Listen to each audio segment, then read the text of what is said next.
Hello বন্ধুরা, আশা করি সবাই খুব ভালো আছো।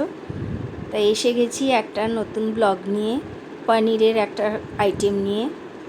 এটা তোমরা রুটি পরোটা দিয়ে খেতে পারো বা ভাত দিয়েও খেতে পারো। নিরামিষ দিনে এরকম একটা আইটেম থাকলে বেশ ভালোই লাগে। যদিও আমি পেঁয়াজ ইউজ করেছি, তোমরা চাইলে পেঁয়াজটা স্কিপ করতে পারো। তাই যে পনিরগুলো আমি ভেজে তুলে নিয়েছি। এটা হচ্ছে ক্যাপসিকাম বাটা। আমি 500 পনিরের হিসেবে 2টো ক্যাপসিকাম বেটে নিয়েছি, আর 2 চামচ আদা বাটা, 2টো পেঁয়াজ কুচিয়ে নিয়েছি, আর টক দই নিয়েছি 50 গ্রাম মতন, আর 2 চামচ রসুন বাটা। এই আমার উপকরণগুলো তোমাদের আর একবার দেখাচ্ছি। আর এই যে এইটা একটা মশলা রেডি করে নিয়েছি। 2 চামচ আদা বাটা, 2 চামচ রসুন বাটা, 1 চামচ জিরের গুঁড়ো, 1 চামচ ধনের গুঁড়ো, আর 1 চামচ কাশ্মীরি লঙ্কার গুঁড়ো। এইগুলো আমি মশলাগুলো রেডি করে নিয়েছি।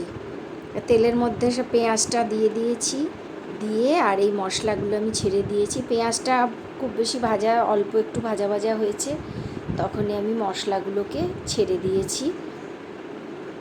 দিয়ে আর এইবারে এটা কষা হবে। ক্যাপসিকাম বাটাটা এখন দেব না, ক্যাপসিকাম বাটাটা দেব পরে। আমি কাঁচা লঙ্কাটা ক্যাপসিকামের মধ্যেই বেটে নিয়েছি। তোমরা যে যেমন ঝাল খাবে সেই অনুযায়ী বেটে নিও। এইভাবে পনির রান্না করলে খেতেও বেশ ভালো হয়, আর একটু নতুনত্বও লাগে। তোমরা কারা কারা এইভাবে খাও আমাকে অবশ্যই জানিও। আর আমার রেসিপি অনুযায়ী যদি রান্না করো তো খেয়ে তোমাদের কেমন লাগলো সেটাও জানিও।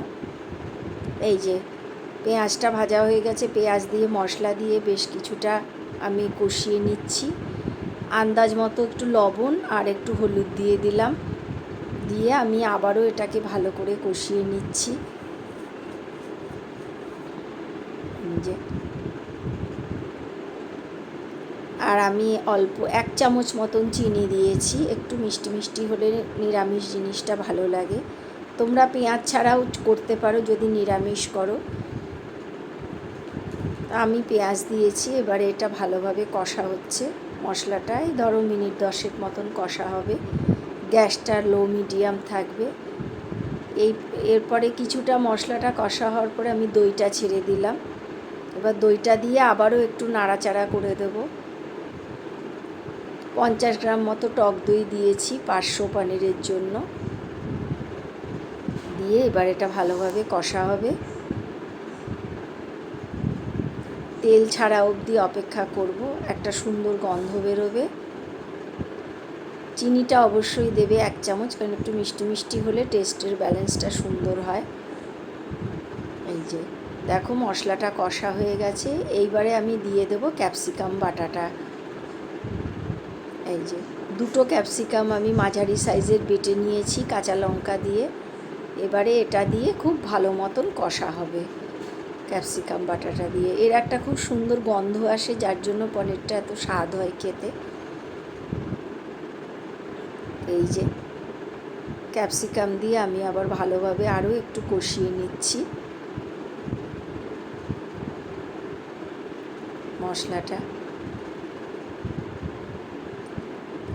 এই যে এবারে আমি জল দিয়ে দিলাম, দিয়ে আর ওই ভেজে রাখা পনিরগুলোকে আমি এর মধ্যে ছেড়ে দেবো। দিয়ে গ্যাসটা হাই হিটে দিয়ে ফোটার জন্য ছেড়ে দেবো, একটু ফুটতে দেব।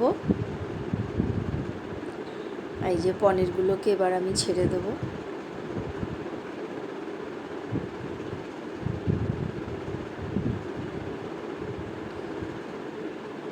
আমার রেসিপিটা ভালো লাগলে প্লিজ প্লিজ তোমরা লাইক, শেয়ার অ্যান্ড সাবস্ক্রাইব করে দিও।